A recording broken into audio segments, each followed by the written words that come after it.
here. I'm heading in the greenhouse right now. It's actually pretty chilly out here, and I want to check on things in here. I haven't taken you guys in here in a while, so let's go in here and see what's going on. Oh, it's warm in here. Feels nice.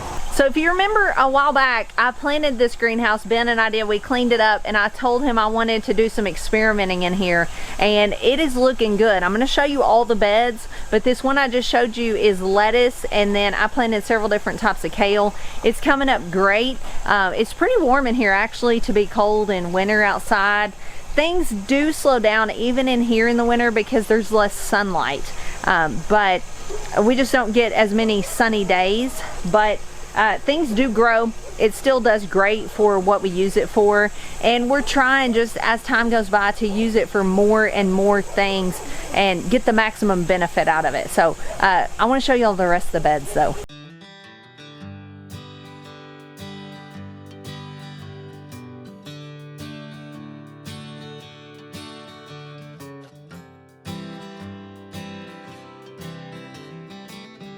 This is that sugar snap pea I planted in here that's going to climb this paracord. In fact, I'm going to give it a little encouragement very gently. Here's that broccoli and cauliflower and cabbage. They're all over in these beds. They're spread out pretty far. In fact, Ben just thinned them and put them in some planters, but you can see something's been chewing on this. We may have a grasshopper or something in here. I'll have to keep an eye out. Picking these regularly for putting in water and different things. Thinking about making some lemon juice. We've got several ready, so I'll be picking all of those probably very soon and doing something with them. Tomato plant is bouncing back. More mere lettuce, so beautiful. These are little radishes. I think these are French breakfast radishes. Looking good. I just really wanted to experiment and see if this stuff would grow in here, and it's doing really good. Tomatoes in January. Actually, it's February 1st today. That's so cool to me. More like broccolis and cauliflowers. They're starting to take off, so I'm just gonna see how these do.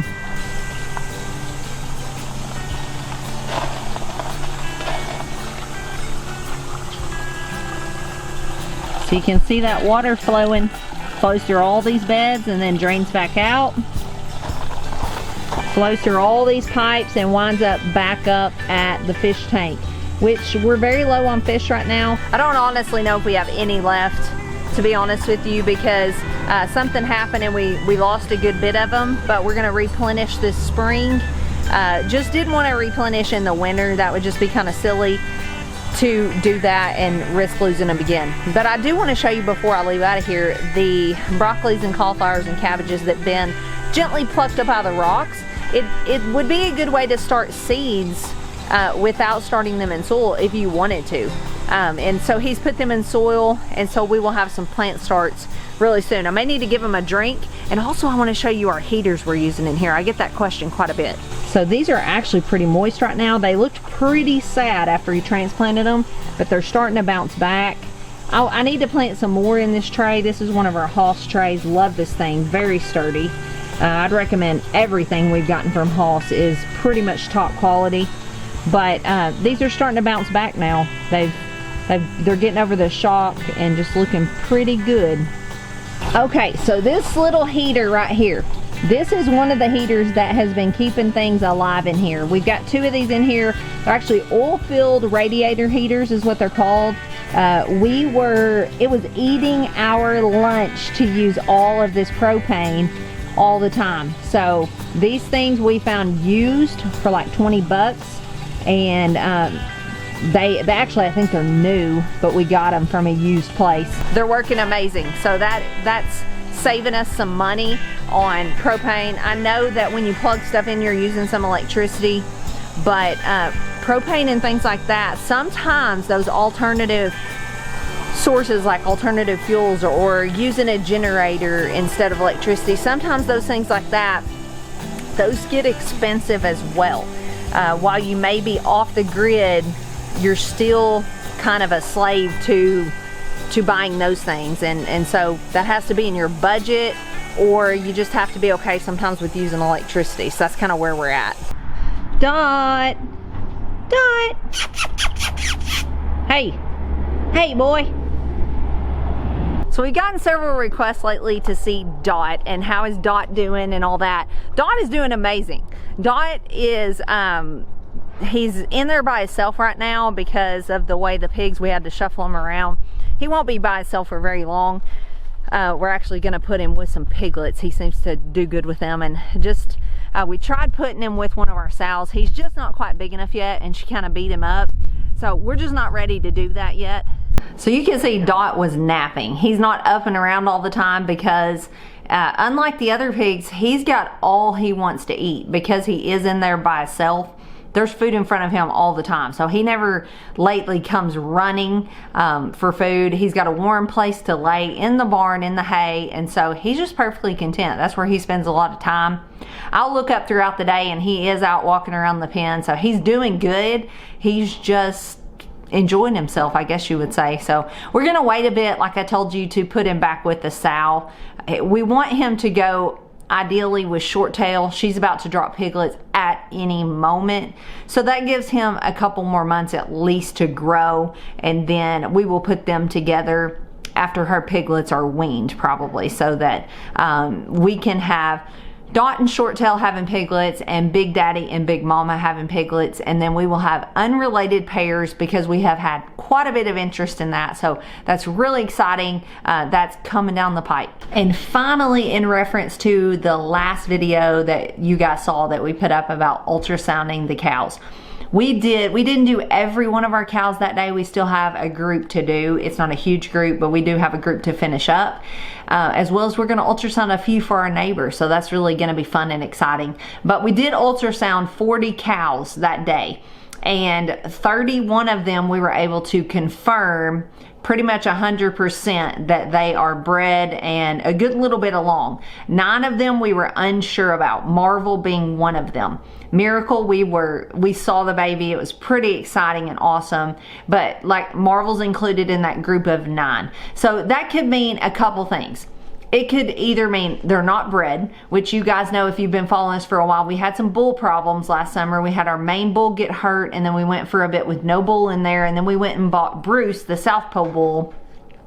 And we are transitioning over to South Pole cows, but we don't have all South Pole cows right now. So we have some taller cows and Bruce is a shorter bull. So that can contribute to some problems. We have recently put another bull in there just as what they call like a cleanup bull in case some of them were not bred. He can do the job and get them bred, even though it's a lot later than we wanted it to be at this point. So saying all that to say, they could truly be open. Or something else that could have happened, I am very inexperienced at this ultrasounding, and even though when Jordan came and trained us on this, he did a great job. It's just different when someone's trained you and they're standing beside you saying do this or see that, or and then when you're on your own. So it definitely could have been me, and we had 40 of them to do, so I didn't have all day to just stand there and keep looking, and it was okay with us. We were like, if we saw it and we were sure, we marked it down. If we weren't 100% sure, we put it as a maybe. And so all 9 of those were either we couldn't find it or a maybe. So there's a possibility that it was me just not finding it. So where we go from here is we're gonna leave the bulls in probably about 3 more weeks, because if you look up a cow gestation chart, it tells you when they were serviced versus when they will have a calf. And we have about 3 more weeks, and then we will be getting into December births, and we don't want that here. It's cold, the weather's very unpredictable. It's just not a good time for having calves. We'd really prefer them born quite a bit earlier than that, but that's where we are right now. Some of them may be having them on late into the fall. So in about 3 weeks, we'll take bulls out, bred or not, and we will go from there. Those cows, sometimes as cows get older, they will what they call not breed back. That could be the case as well. Our cows are not what you call spring chickens. So we will see. We may have to get rid of some cows. We can't just keep cows that are not calving. That's not profitable for a cattle farm. And while the 9 being questionable could be discouraging, I'm taking it on a positive note, and I am feeling blessed that 31 of them, Ben and I, novices at this ultrasounding, 31 of them we were able to confirm. So I'm actually pretty tickled about it, and we will just go from there. We'll show you guys when we ultrasound ultrasound the rest of them and give you a final grand total after that. So that's some stuff that's going on around here. I hope your week is off to a fantastic start, and we will see you guys on the next one. I'm about to head to go pick up our first batch of meat for VW Family Farms meat business, so stay tuned. We are about to be ready to go live with that web store. We will be starting off with all kinds of cuts of pork as well as ground beef to begin with. We're going to start delivering locally while we're still working on shipping, and but we will have those shipping options for you very, very soon. So stay tuned for that, and I'll see you guys on the next one. God bless.